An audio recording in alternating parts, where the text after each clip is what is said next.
Hey guys, Richard here with Wing It Flight Sim, and in this video we are going to do a mini review, mini tutorial of the miniFCU and the miniEFIS by Minicockpit, and it's coming up right after the intro.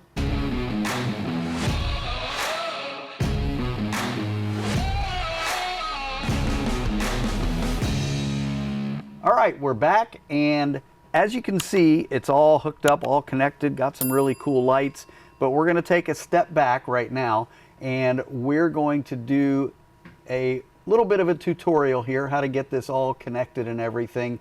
And for that, we got to go to the Minicockpit website. All right, here we are at the Minicockpit website, and one of the really nice things about the Minicockpit series of hardware is they work perfectly with Mac. Now, they'll also work with PCs, but these are the only ones that I have found that work with Mac. So let's go here, and we're just going to show you really quickly how to download the firmware and set it up, and download the software.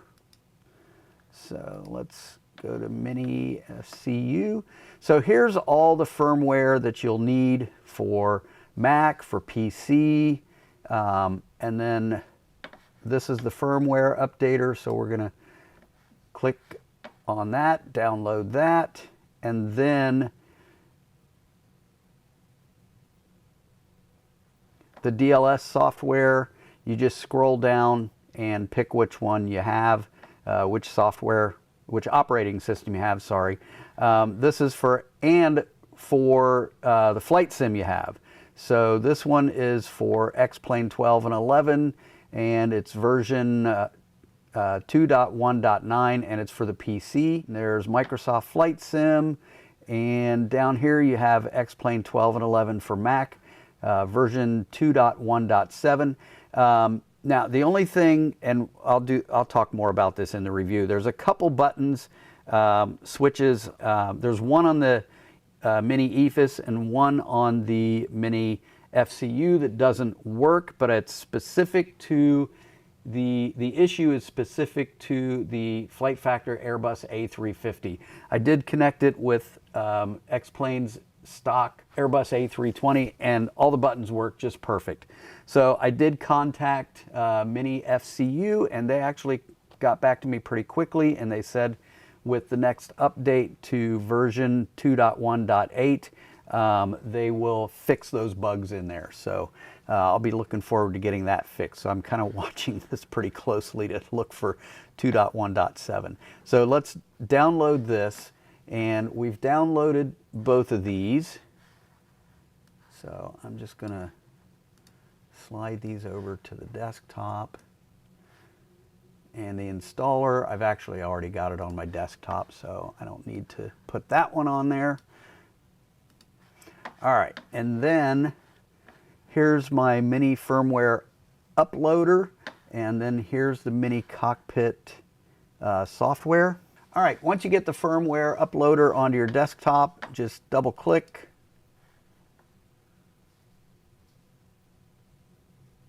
And click upload, and this does take a few seconds, so don't freak out if it seems like the wheels are just spinning on the screen. So this does take a couple seconds.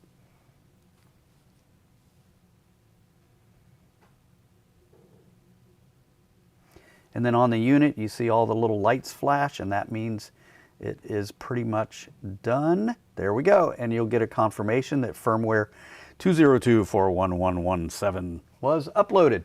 And that's it for that. You can close out of the firmware uploader, and then all you got to do with this is unzip the file. So the Minicockpit DLS file, unzip the file, take the Minicockpit folder, all of it, all of the contents, and this goes into your plugins folder, and there it is. I've already got it in there. All right, so now you've got the firmware all uploaded to your unit or units if you buy both of them, and you've got the plugin software put in the proper folder. So let's show you how, if you buy both of these, I just want to show you real quick how to connect the miniEFIS to the miniFCU. I thought about taking mine apart, but the connector is a little fragile and it's a little difficult to put in there. So all you do though is there is a little connector here and it pulls out, and you've got probably 3 inches of it to pull out. So it gives you plenty of space. The only issue is this is a pretty delicate piece here, and the actual port, the little connectors, they're pretty delicate too. So when you plug this in, when you plug the miniEFIS into the miniFCU, you just want to take your time and be really careful. Do not try to force it.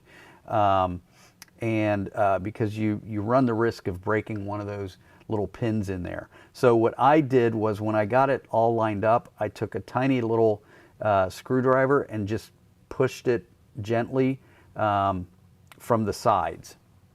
So from this side of the plug-in and this side of the plug-in, and just gently kind of pushed on it so I knew it was in place.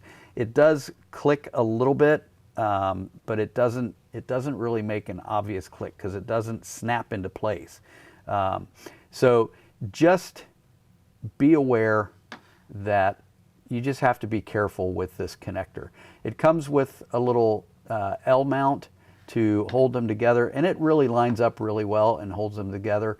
There's 2, 4, 6 screws that connect to it, and it's real simple to connect it. So that's pretty much the setup. It's really easy. I can't stress enough just to be careful with the connector pins there, so because they are kind of fragile. All right, let's go back to X-Plane and just kind of show you this thing in action. All right, now right off the bat, you see all these really cool lights, and they do mimic the real Airbus setup pretty well. The lighting is pretty closely matched, so I'm really happy with the lighting, and you've got all these little green lights. Now the only 2 switches that don't work on the Airbus A350 are the dial for the altimeter and the button on the altitude knob that switches the altitude change from 100 feet to from 100 feet per minute to 1,000 feet per minute. So I do have to do that manually on the aircraft, but they are going to do a software update to fix those bugs, and it should be working here pretty soon. Everything else works just fine. The only other 2 switches on here that are not functional for the A350 are the ADF VOR switches, and that's because they don't exist on the A350. So these look cool, but they're not functional, and I don't think they're going to bind to any other functions. So I'll look closer into that. But I mean, those are a small price to pay to fly the aircraft that I really like, with something a little more realistic and without having to use a mouse for everything. All right, let's get this aircraft kind of started up and show you how these things work in action. All right, you're gonna hear my co-pilot. All right, let's get this thing going and show you what the miniEFIS and the Minicockpit miniFCU can do in action. And like I said, you're gonna hear my co-pilot. Her name is Harriet. Welcome to Wing It Flight Sim. Harriet, off we go. Hey Richard, are we ready to go? We are ready to go. Great. Sterile cockpit until flight level 100. Sterile cockpit up to 100. Battery 1 and 2 and emergency battery 1 and 2 on. Batteries on. Let's set the map and console lights. Map and console lights. Gonna leave the map lights alone. Ground power, connect and on. All right, ground power connected, and we're gonna set the ground equipment and ground power on. All right. And passengers, heavy, and we are going to need to go outside just for the fun of it. And jetway, doors are opening.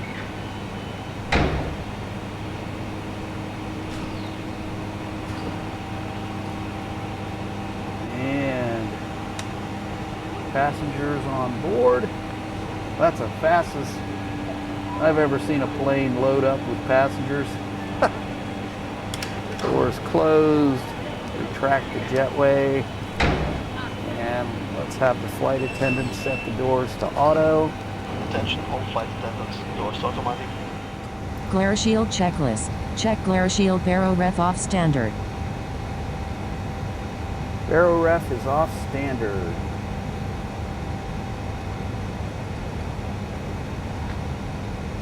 Vertical velocity indicator on. GV indicator on. Set altimeter. Altimeter. Just going to leave it 2992 for now. Now, one thing I do want to show you, this dial. So it will, for some reason, set the altimeter one space one way or the other, up or down. But then after that, it doesn't do anything on the flight sim aircraft. That's a bug they're going to fix. Now, setting it to standard, off standard works just fine. Switching it between QNH and Mercury setting works fine. Set initial altitude clearance. All right, initial altitude clearance. This will work fine. It's going to be 5,000 feet out of U.S. airports. That's set. That completes the cockpit prep procedure. If we don't have one already, go ahead and call for clearance. All right, we don't need a clearance. So let's just show you. There is almost no latency with these dials, if you notice that. So this is really, really good. I like this a lot. This is another neat little plug-in, Better Pushback, and we did a full video on that. If you want to check that out, we'll leave a link in the description.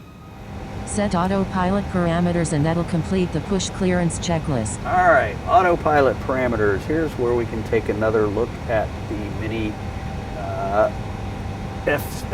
miniFCU. So speed 250 is the max, up to 10,000 feet at U.S. airports. And again, the dial, the numbers, there's no latency whatsoever. They're pretty well synced. We've got 250 set. Heading, we need, so our heading. Okay, all doors and hatches are closed. Ready to connect. 175. And our heading set to 175 is set. You want to go ahead and get a taxi clearance, Richard? All right, we have a taxi clearance. It's a miracle. All right, we will stop the flight once we get through the climb checklist. Because that pretty much shows you everything except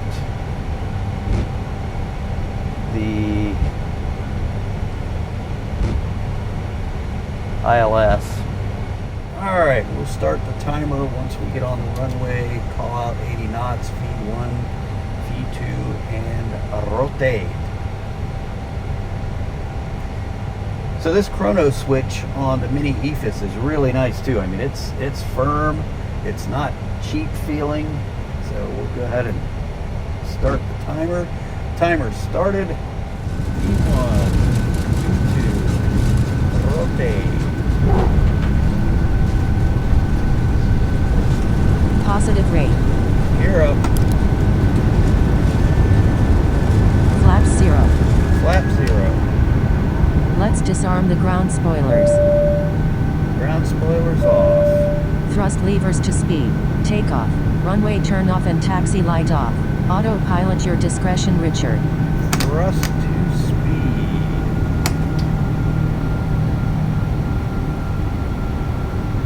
Alright, I think we can switch on the autopilot now.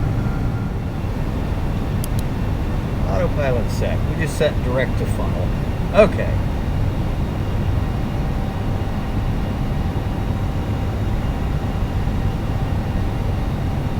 That completes the takeoff checklist. Alright, that's the takeoff checklist. After takeoff checklist, verify APU master and bleed are off. Alright. Master and bleed are off. Climb checklist. Altimeter set baroref to standard at transition altitude. Baroref to standard at transition. Transition is 18,000 on 8,000. Set waypoint and nav modes. Alright, set waypoint and nav modes. This is another one on the miniFCU, or on the miniEFIS, sorry. So waypoint and nav modes are set, and funnel is 069 degrees, 11.5 miles.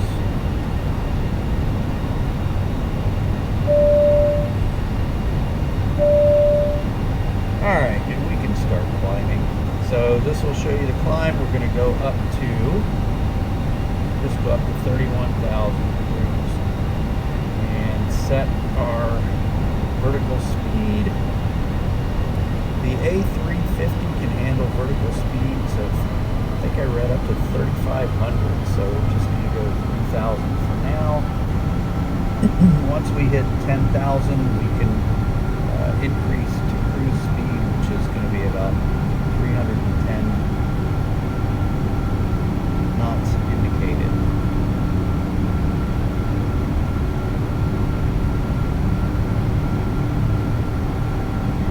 Alright, you can see this controls the aircraft really nicely, and I've got it positioned where it's fairly natural on the airplane.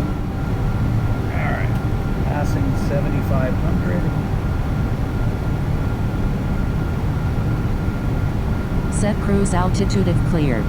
Alright, well, we're cleared. We're cleared to do whatever we want. And we're close enough to 10,000. Let's decrease our climb rate to 2,000. Increase our speed to 320.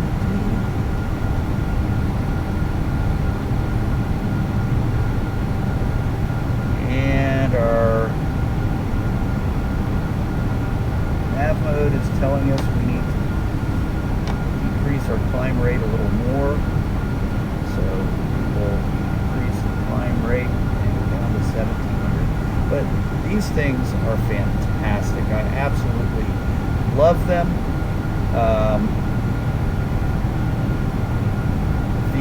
The knobs, I mean, they're plastic, but they don't feel cheap.